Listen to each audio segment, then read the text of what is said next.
not only those that are in our Hispanic and Latinx communities, that are in our LGBTQ communities, but really working in our women communities. I mean, there's so many spaces that people bring in, and we're trying to say, hey, we like you to be able to bring your authentic self and bring those pieces of yourself to the job, because when you bring yourself to the job, then you're bringing the best versions of yourself to the job. And so you're not holding those things back. And then it basically allows us to say, hey, if we're doing these things together, we can rise together. Put that coffee down.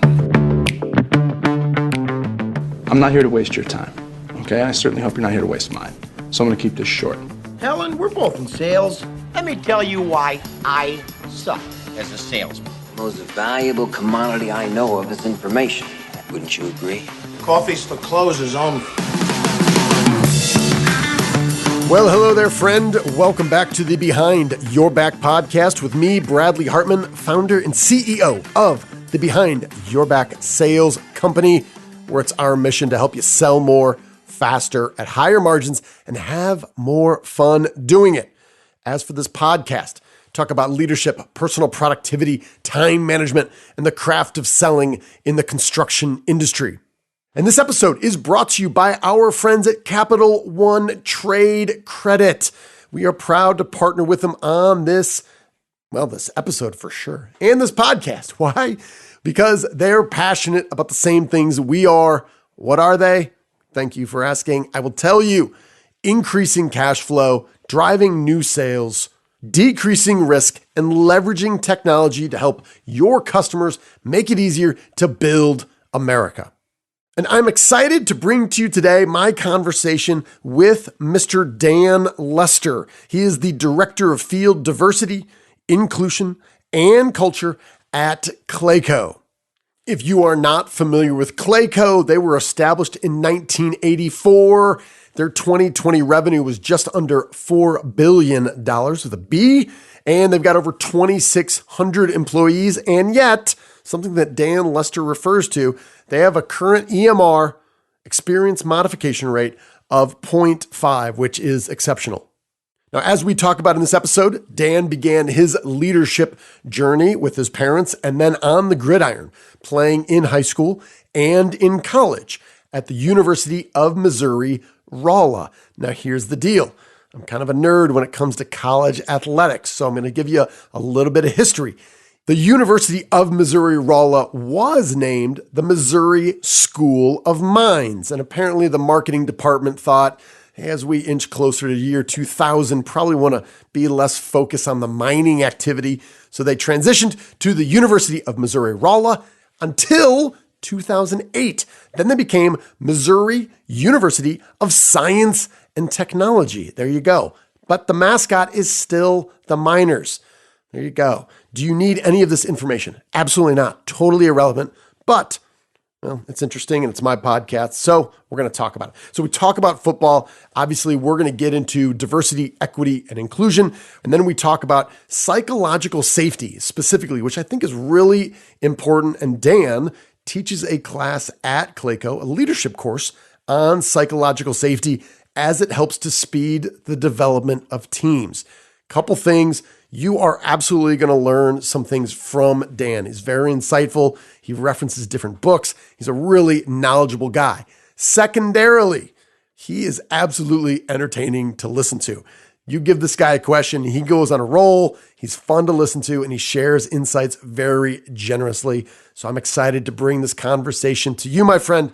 So without further ado, please enjoy my conversation with Mr. Dan Lester, Director of Field Diversity, Inclusion, and Culture at Clayco. As always, thank you for listening. Mr. Dan Lester, welcome to the show. Well, thanks for having me. Glad to be here. Yeah, excited you are here, my friend. I know you excelled on the gridiron in both high school and in college. Tell me about some of the leadership lessons and some of the ways that you built your character while playing football, and maybe some of the leaders that influenced you. Sure. So one of the biggest things you're going to learn is how to work hard, right? Yeah. And so when you're working hard, you're trying to outwork each other, and you learn about healthy competition. You learn about, being able to face your fears and not being afraid to go up against challenges when they're presented to you. That's one of the most impactful things I learned. But you also learn how to communicate with folks, right? So you get into college and you're dealing with a bunch of folks. Maybe in high school, you're dealing with folks around your area who are from where you're from, go to the same school. Obviously, we spend a lot of time there. But when you go to college, you get this mix of people that is just unique, from low exposure to urban areas. So you got country guys, you got guys from the urban area, all different coasts. You're putting 100 people together every single year, and it could be switching by 30 or 40 folks. And so you really learn how to communicate and really use that communication skill to excel and find ways to be in leadership. And one of the greatest things I learned was, number one, I learned what being a leader was not, because I had always been naturally put into leadership roles. And I struggled with some of that in college because I was so focused on myself and my career that I didn't really do what leaders really should do, which is really build up those around me. So I took some hard lessons I had to learn in my team, and of not getting the captain position to really kind of put me into a place where my career was really set to a better place. So I was able to kind of get out of myself and really start to focus more on those around me. And when you focus more on those around you, they'll help build you up and put you in places where you can be successful. And that's what I found out with our team. And we were able to accomplish some things in our little small our little small engineering and science school. We were able to beat the number 22 team in the country that year, my senior year. So that was a huge thing. And it really required us coming together, and we smacked them in the face over and over again. But it was a situation where we hadn't won a conference game in 10 years. And so we were able to come in there and get it done. So that was a huge win for us. And it came from us working together as a team. Well, I got to ask, I'm a football fan. Who are you playing? Who's the number 22 ranked team in the country? At that time, well, we're Division II, so that was the University of Central Missouri, right? So The Mules right there, then the Mules are very good. They always got some good athletes, and they were number 22. We played at that time in the MIAA, and the MIAA is usually where your Division II national champion is going to come out of. Northwest Missouri States of the world, which my wife went to Northwest Missouri State. We could talk about that another day offline, Bradley, about how she got to go in there, right? But anyway, so she was going to the competitor school, but hey, that was a great team, and they came to our house and we won, and we just kept going and over and over again. We had a high-powered offense. Our defense will struggle sometimes, but hey, great coaches there that found a way to pull it out. Well, the thing that I really noticed for folks who played football at a high level in college and beyond is that different than some other sports, there's a lot of dudes. You got you and 10 other guys on this side of the ball, and as you know, to be a leader on the team, yeah, you got to know your own assignment. You got to know what you're doing, but you also have to know what the other 10 people are doing, because all it takes is one breakdown in communication. And so what side of the ball did you play on, and how did you think about that of not just learning your own position, but everybody else's? Oh, wow. That's a great question, Bradley, because, wow, man, I was a running back. So a running back, and I played kickoff return. So for us in our offense, by the time I got to be a sophomore or my third year there, we had a brand new coach. And so he came in with this high powered throwing offense. So for us, we really, as running backs, we became part of the blocking scheme, a lot more part of the blocking scheme. We also became a lot more in the passing game. We didn't really pass much before that. So now you're really required to know everything that's happening. So we sat in with linemen a lot to really learn what the blocking schemes were, what the patterns were, so we knew how to engage with that. And I think if you take it to the next level further on, what I learned was, hey, if we can do this together, and if I know when the certain defense is a certain way, that this play is going to happen uniquely, that it lets me better plan for my blocking scheme, or your route may change when you're running. And so you learn how to adapt on the fly. You learn how to adjust, because I will tell you all, sometimes the plays that you have that are sometimes your best plays, Bradley, are going to be the ones that are broken, right? And so oftentimes, even though we have rules in place, if you know the rules to the game, sometimes there's variances to the rules that can help you continue to be successful. And that's kind of what things that I engage in and specialize in when you're talking about where my career has gone with the dealing a lot with the people side of the conversation with diversity, equity, inclusion, and culture. You're really starting to look at ways that we can find a unique space, even though it outcome may not look like it's supposed to look or how it's looked in the past, and still can be a very successful opportunity for everybody involved. Yeah, well said. And I think that's a perfect transition as we start thinking about diversity, equity, inclusion, and learning from you. And as we were talking before we flipped the mics on, I said, hey, I wonder if I might be able to ask you a question about taking me behind the scenes and our listeners behind the scenes, I don't know, maybe 2, maybe 3 years ago. And you said, hey there, Bradley, you might remember, Ferguson and some of these other things that happened. It was a lot sooner than that. And that's something that, quite frankly, I hadn't thought deeply about. So I imagine you guys, well, quite frankly, if you were just starting, say 2 years ago, I think what you guys have done would already be ahead of the curve, let alone start roughly about 7 years ago. Number one, fact check that for me. I don't want to put words in your mouth. Does that sound right? And can you walk me through and our listeners through where this started and how you guys began this conversation and where that has led to now? So my career started 7 years ago, kind of after that Michael Brown, Ferguson uprising. But I'll tell you, Clayco has been in that conversation much longer, 25 plus years, because our founder, Bob Clark, he has a unique relationship. And this young man walked into our office back when he started at 11 years old. He ended up adopting that young man who was a young Black kid. And he learned through adopting that young kid. His name is Todd Weaver, who now owns the largest Black-owned construction company in the St. Louis in Missouri state history. And so he has found a lot of success there. But when he walked in, Bob Clark's kind of perspective on what diversity and inclusion looked like changed through his experience. And just like what we notice in our real lives, relationships change everything. When we have kids, it changes everything when we do things. So when the relationship changed for Bob Clark, that's when it became important to Clayco. Now, when you look at what happened in Ferguson, it's right in St. Louis. It's right in our backyard. It's not too far from our St. Louis office. What's happened there. But we also had an opportunity there where a client really brought us in to do a building right around the same time that was kind of going on. So we used that as a springboard to bring folks like myself and my boss in and really start to lead Clayco in a more intentional manner and start to lead this conversation, not only internally, but also we were charged with leading and really changing the industry's perspective as to how we engage and look at this conversation and saying, hey, there are ways that you can do it right. And if you do it right, it doesn't have to have some of the negative connotations that come with it. If we do it right, we can start working on building better capacity for those minority, women-owned, veteran-owned businesses. We can bring more minorities and women into the construction trades, more apprentices into the trades, more veterans into the trades. So when you start looking at with the conversation, it's bigger than just the way we've narrowly viewed DE&I, right? It's bigger than that. It leads to productivity. We've started to tie it towards safety and our metrics of how we measure our safety through the psychological aspects of those conversations. And so when you start looking at different data points, you can draw conclusions that really will help you understand that, hey, this is important. And if you look at it from a larger scale, it's really something that we really can't afford not to do. If construction is going to be successful, we're going to have to find ways to engage the unique gifts and talents that people bring to our industry.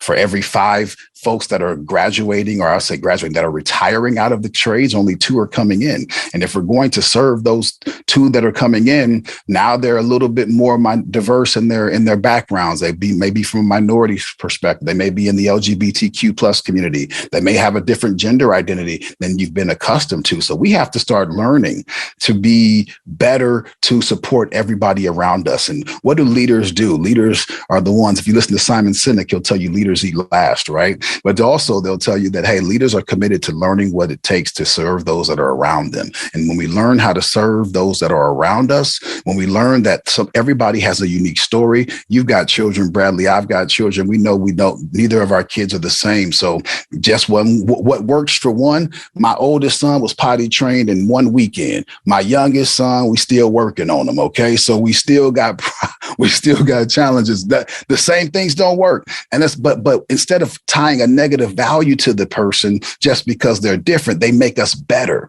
right? The differences make us better because now I've learned 2 different ways to parent a child as opposed to 1 way to parent a child. Or now if I got 100 people under me, I've got 100 different ways to be a leader as opposed to just 1 or 2 ways. And it forces us to get better. Yeah. Well, I want to cover these two things. I'm going to throw them both out there. You tell me which order they should go in because I think one probably precedes the other. I am fascinated to learn about the metrics that you guys have kind of applied and the way you look at those.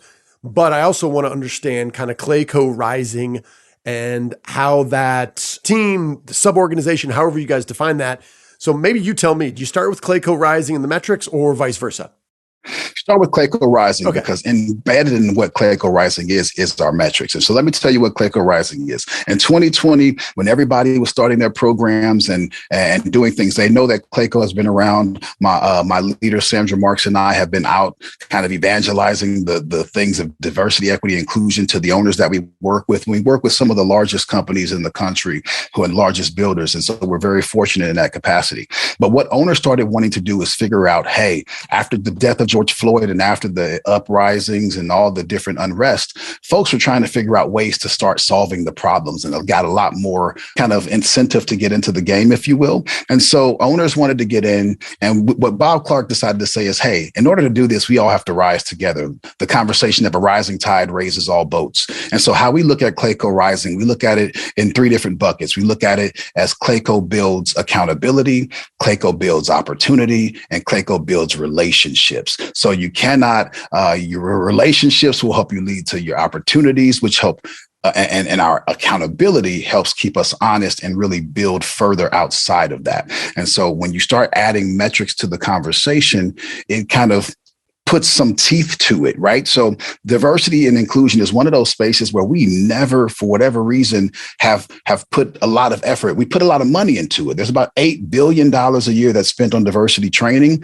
in the United States, but there's usually no metrics that is tied to those pieces, right? We'll spend money because the owners told us to spend money. We'll go find people because what owners told us to do. So we have to start looking at the real reasons behind why we're doing things. And when you start looking at it and you say, hey, yeah, the owner asked me to do it, but there's greater benefits to having these folks in our industry because everybody's looking at it as there's only such a small piece of the pie, right? Or there's only so much pie to go around. And what we're noticing, and I think what a lot of folks have started to see is that, hey, the pie is actually a lot bigger. It's just your mind was only focused on this part of the pie. When you start adding other minority and women-owned businesses, they bring their connections and conversations into it. And so it brings more business to the conversation. So now what we're seeing is that because we have started to invest in our capacity building opportunities for minority, women-owned, veteran-owned businesses, it has brought us more opportunities to serve our clients. Because we have started to invest in our workforce with our Construction Career Development Initiative, nonprofit organization, it has brought us more opportunities to not only serve the students that are in that organization, but it has also brought us more opportunities with owners who see this as the work that we're engaging with. When Clayco started, Bob Clark tells a story about his wife, and he took her to these buildings, and basically she just said, hey, if this is all that you're building, if this is what your legacy is, it's just these buildings, then, I feel sorry for you. And so Clayco came up with the mantra of beyond these walls, and Clayco Rising kind of is an extension of the beyond these walls model. The theory is that, hey, we build a lot of things. We're innovative, we're creative, we do all these wonderful things together, but it's not about just the building that happens. It's about those who are coming into the building and that are buildings that we're building, the lives that they bring to the experiences that they bring to the buildings, but also the communities in which we serve, right? If the communities that we serve that are in those areas, right? So a lot of times now they're building all these warehouses, and some of the areas they're building these big Amazon facilities in, and all these other groups that are building across the country, they're predominantly Black areas, right? And so not only just going into the area, but bringing economic prosperity into that space and make sure folks that are local are being hired to having an opportunity to participate in those projects. So Dan, when I went to Clayco Rising, I kind of saw a very multicultural mix, and my sense of it was like, this was the Clayco version of the Avengers within there. Like, this is like a little all-star team for people who are passionate and focused. If there are people who are listening and they'll say, hey, while Dan was talking, I just jumped on Clayco Rising. How can I do something like that? And, or, how were you guys picked? And what were some of the things that you guys were tasked with, or that team of individuals on the website? What are you guys accountable towards? Like, what are you working on specifically?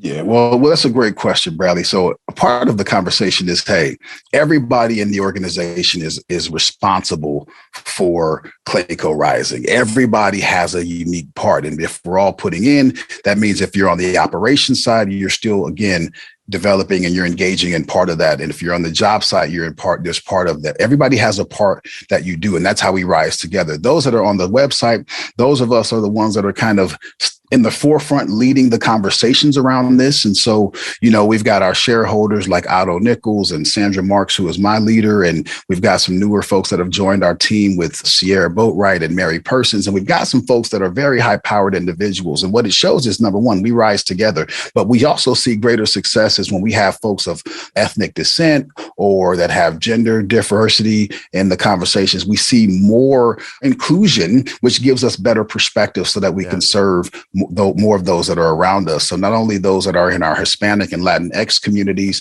that are in our LGBTQ communities, but really working in our women communities. I mean, there's so many spaces that people bring in, and we're trying to say, hey, we like you to be able to bring your authentic self and bring those pieces of yourself to the job.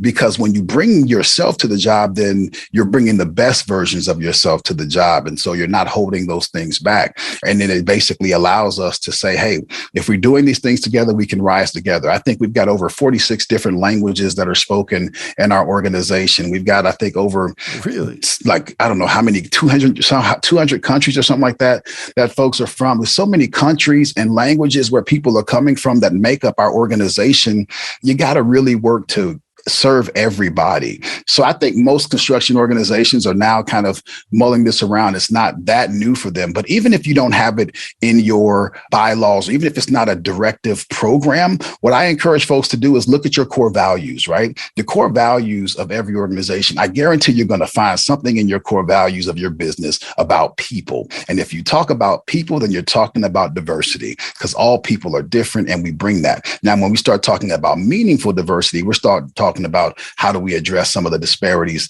that have happened with certain folks in our society. But the diversity is always around us. So it's not hard for folks to engage in the conversation. Now you got to say, hey, if folks are looking at the workforce, there's a lot of different areas where we can go to find new talent that haven't been tapped before. And those folks might be a little more diverse than they've been in before. So now we got to find ways to make sure they can be successful, or what we talk about, preparing the house, right? So there's a book called Building a House for Diversity by Roosevelt Thomas. And he kind of tells this story about the giraffe and the elephant. The giraffe wants to befriend the elephant. And then so the giraffe widens the door for the elephant to come into their home for dinner, right? So the elephant comes in and gets into the door, and the giraffe has to take a call and tells the elephant to make themselves at home. Everywhere the elephant turns to make themselves at home, crunch, crack, break, the giraffe comes back in the room. It's like, hey, what happened? Why did you tear? You have torn up my entire house. What is wrong with you? You need to lose some weight. You're breaking my floors. And the reality of it is the elephant like, listen, I'm an elephant.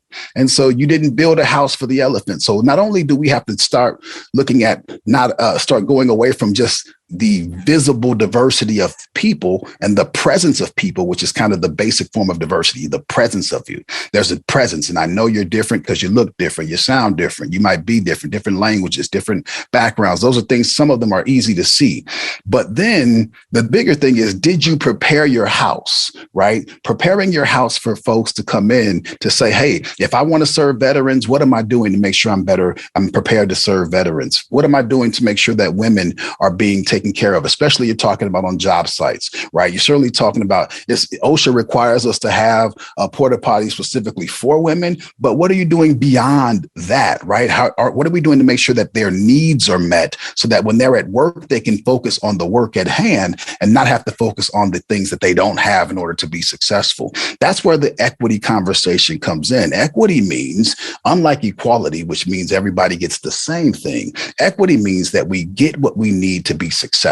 So women have different needs than men. And so women get what they need to be successful on a job site. Minorities may have different needs or conversations or different situations than other groups. So we do what they need to be successful because I have invited you to come in. I invited you here. You had to come in order for me to hire you. Somebody had to invite you to the site. So when we invite you to our houses, or when we invite you to our job sites, or when we invite you to our organization, when you join, we want to make sure we're taking care of those people. So I encourage folks to start doing some research, start preparing your workforce that is already currently there, preparing the leadership to say, hey, we're getting ready to bring some different folks in. We have some initiatives that we're going to start. It's good for you to start learning how to do it. Training is only a part of it. You can do trainings and that's helpful, but you really got to live it out. And it's hard to live it out if you don't, it's hard to practice without people being in the game. So you got to start bringing folks in and being open to the perspectives and including their voices in the decision-making process. But all leadership books will tell you to do that for everybody anyway.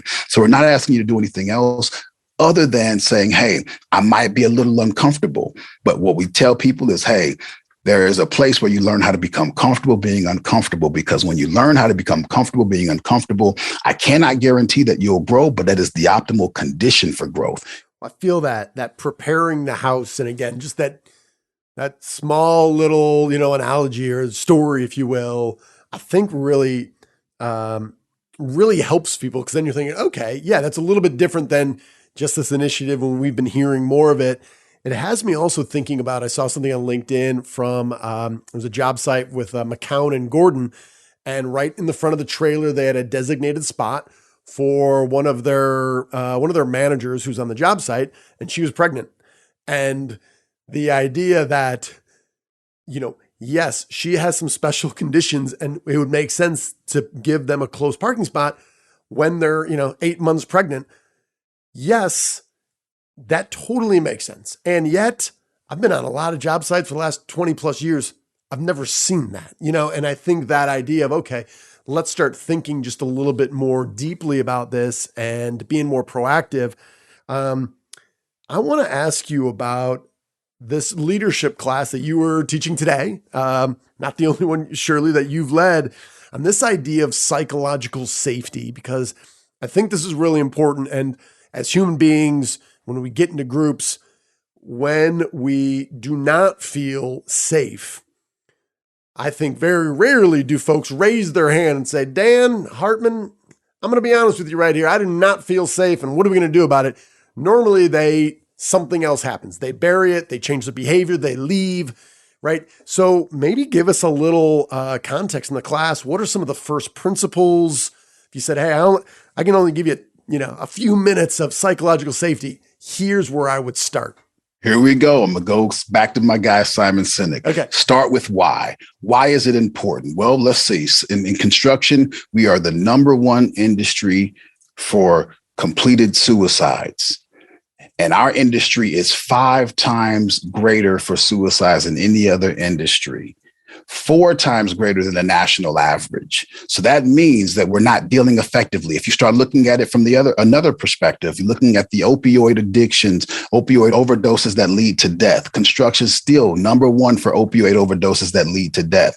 Those things stem out from some of them from injuries, but some of them from stress and not being able to handle some of the unique challenges that come with hard labor and working in project sites, and also being in environments where talking about our mental health has not been okay. And so when we start looking at those factors that start to impact the psychological, the suicides and the opioid overdoses, I started looking at some of those things. And what you start to see is that the risk factors for those things are going to be things that they're going to be issues of people are feeling alone. They're distancing themselves. They're starting to show up to work late. You're starting to see a change in behavior that could be signs that necessitate, instead of just laying somebody off or sending them back home or firing somebody, they might necessitate a different conversation that says to us, hey, you know what? We might want to make sure that we're taking care of them, because if they're not physically present in the moment, how could they be possibly focused on those difficult physical dangers that are at hand? And everybody knows how valuable it is in our industry to have a great safety program. I think our EMR rate as a company is about 0.50. So one of the lowest, I should say, in the industry, one of the best, right? And so but it's important. So what we started to look at is bringing the safety of the mental aspect. So not just the physical safety, but now your mind is what controls your faculties. And so if your mind is here, then you have a better chance to be safe and focused on those physical physical dangers at hand. And so when you start looking at some of the generics of what psychological safety is, number one, it's a shared feeling that everybody can be vulnerable, open, and honest in a group setting. And what that means is, hey, if I got a problem, I should be able to say, folks, that I have a problem. Or if there is something that I see that could lead to a better area or lead to a better solution to a problem, that I have the authority to do it. We do it in safety all the time, right? We usually give stop work authority to folks when we see something that's unsafe on a job site. So why can't we start doing that with our mental capacities, right? Because when you start looking at, if I'm concerned about what I read in the porta potty, or if I'm concerned about some symbol that I saw that bothered me, I can't be focused on what's in front of me. So that means in order for all of us to have a better environment, we've got to start working on it. And that's the kind of thing that you go into. And there's Dr. Tim Clark came out with a book in 2020 called The 4 Stages of Psychological Safety. And he starts to theorize that there's 4 different stages of psychological safety. Stage 1 is inclusion safety, which means we have to have the basic rights to exist in a space as a human. I can't go anywhere else until you accept me as I am, the elephant coming into the room, if you will, right? Stage 2 is learner safety. We've got to be able to fail and learn and have permission to learn in that environment where it's not going to be counted against me if I fail when I'm in the learning process, right? When kids fall down as they're learning to walk, we hurry up and pick them up because we know it's important for them to not get stuck in the failure of falling, because you need you to learn how to walk. I can't carry you a whole life. So you need to learn that it's okay to fall, but when you fall, it's about you getting back up, right? Stage 3 is being able to contribute, which means you get a chance to learn contributor safety. You get a chance to take that learning and earn your autonomy, right? So it's a bigger thing of, hey, let's increase autonomy, but I'm also increasing my accountability individually. So if you want to have more autonomy as a tradesman or woman or other, then you have to say, I'm able to achieve these skill sets. And then we give you a little more every single time. And then that way you get a chance to prove that you can be and operate in an autonomous capacity, but also your accountability for that task has gone up because there's nobody else with you. And so you get a chance to kind of earn your way up. And then level 4, which is innovation, which is where everybody tries to get to, which means you can challenge the norms, challenge the status quo. And that's the highest level of psychological safety. That's where innovation occurs because everybody's voice is being heard. And it doesn't mean that you're being nice. It doesn't mean that you're being politically correct. It means that you're finding a way to get around those things, being open and honest when something has bothered you and sharing those opportunities for us to grow and develop. But what we have to also remember is that requires emotional intelligence from us. So if I'm saying that, hey, you need to hear what I'm saying to you, I also have to be willing to hear what you have to say to me. And that feedback and that dialogue loop has to be open. And when we're in a psychologically safe environment, Google did a lot of the work in their Project Aristotle. And that's kind of one of the things that they said. Google theorized that the number one thing that all their teams had that were their best performing teams, the number one thing all their teams had was psychological safety. And you can read about it in their Project Rework. But they did a lot of that work and they found out that that's what their teams needed, and that their best performing teams all had this sense of camaraderie through a psychologically safe environment. Are there principles you guys practice at Clayco to help speed the development of teams and increase the psychological safety from the beginning? Because we're an industry that jobs are ending. We're pulling folks off jobs to put them in another one to start, right? And it's very common that these teams are kind of always in flux to some degree.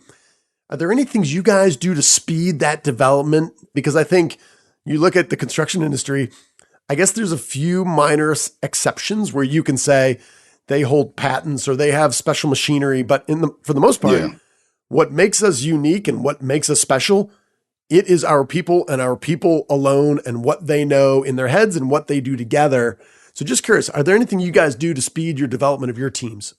I don't know if I could say it's a speeding up the development, right? Okay. But what we have is some things that a lot of companies have. We have that learning management system. We have constant touch points that are allowing you to say, hey, if you've got a challenge, we've got a learning management system that hopefully most likely has a space for you where that problem has been answered. We have created standards around certain procedures and protocols so that you can do it and not have to feel like you're by yourself. So if an event happens that might be a negative conversation for you. There's tools available that you can access by yourself, right? So what we're saying is that you are the captain of your own ship. You are the boat. You lead your own boat. So there are resources available to you. Not only the fact that when you come in, you get a mentor that's assigned to you, that's not your direct boss, right? You get a mentor that's not somebody that works in your space. It's somebody completely different, so that you can say, hey, there's folks around you that can do that. And you're right, Bradley. It is very difficult when you've got, especially in our industry,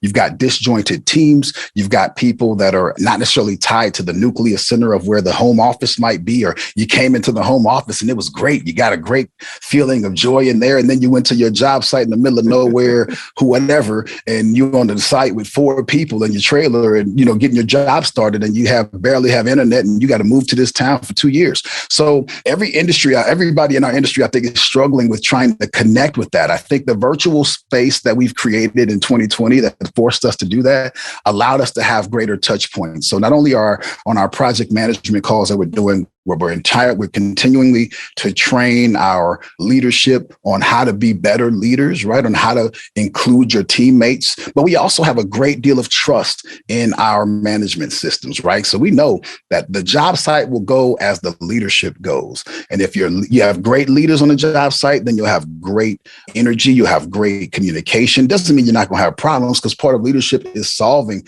those hard challenges. That's what our industry is wonderful at. We get all these different unique challenges with soils and materials and methods that we have to work on and figure out, right? But then we end up learning that it's a part of the conversation. And we start to go back and learn that, hey, when this is something that we have committed to, you have to give people the right to be themselves. And so we want people to be innovative. I'll tell you what, I'm sure everybody's company has boomed up on their IT department. I know since I've gotten here, our IT department has exploded just because, again, there's the needs of the business have changed. And when you're working with big clients, some of the biggest in the world, these cyber attacks are coming, and they want to get to that information. They want to get to the client system that you have access to. And if your organization hasn't done that, you do it. But there's so many opportunities in industries like ours, because Clayco is unique because we have, a architecture and design firm in-house. We have a self-performed concrete company. We have a self-performed glass curtain wall organization. So all those organizations have differences. And so when that's in-house, when we get a chance to work together, we work more effectively together as a team because we're all pulling from the same philosophy. Yeah.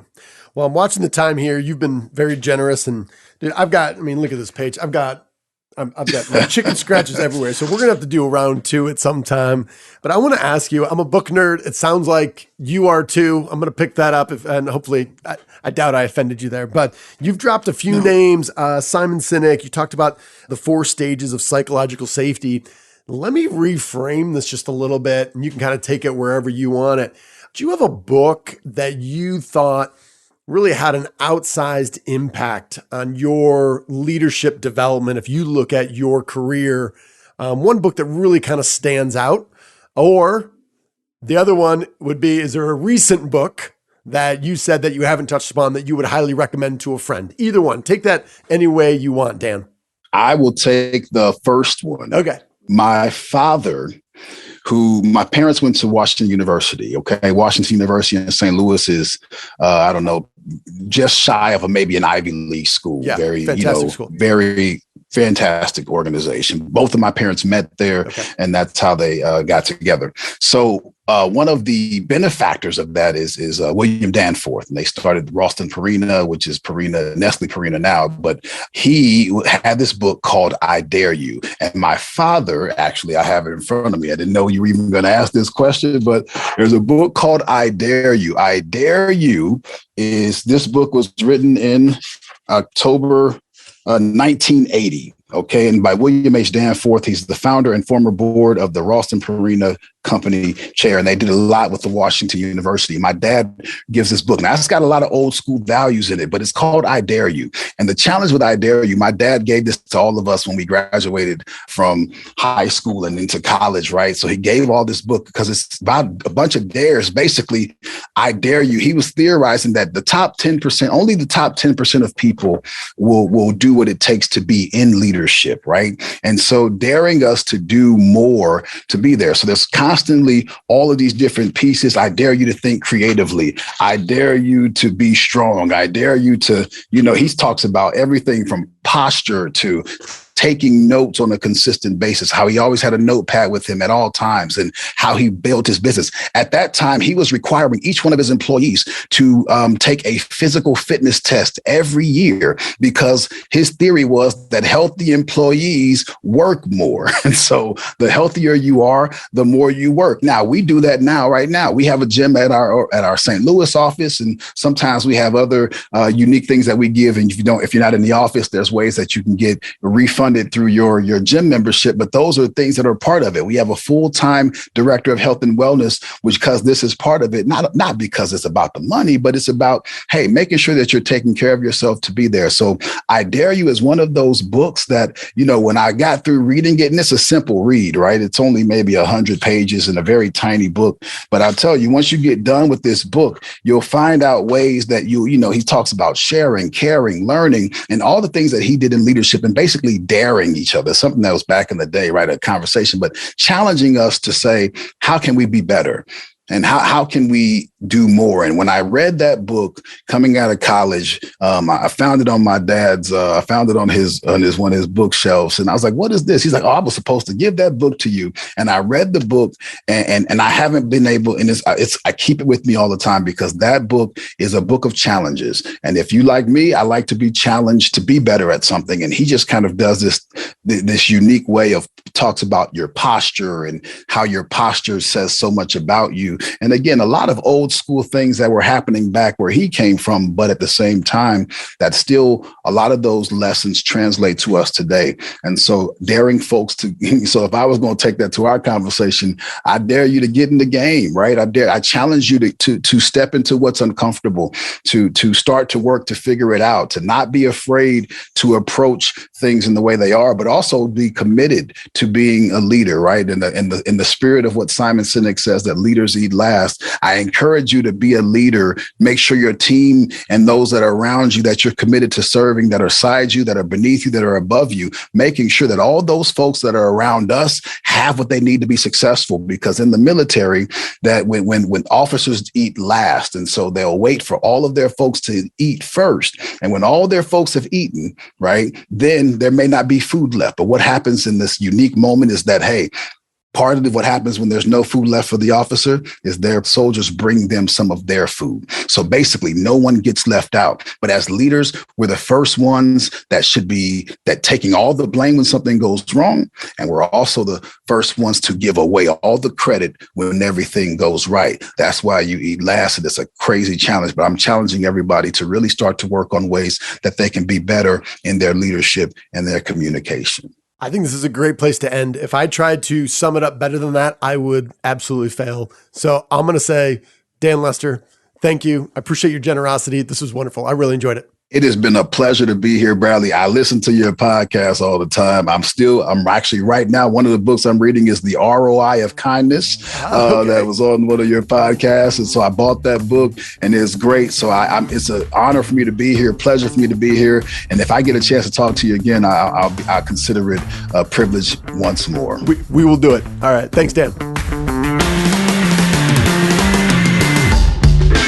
All right, then, friend, how did that go? Hopefully you enjoyed my conversation with Mr. Dan Lester as much as I did. I can listen to this guy talk all day, and I think on a topic such as diversity, equity, and inclusion, number one, there's a ton of stuff to go over. There's a lot of different angles to this, and a guy like me, I need to learn more about this. I need to get more educated just to stay on top and continue to make the construction industry as fun and enjoyable as possible, and to attract new talent and keep them in the industry.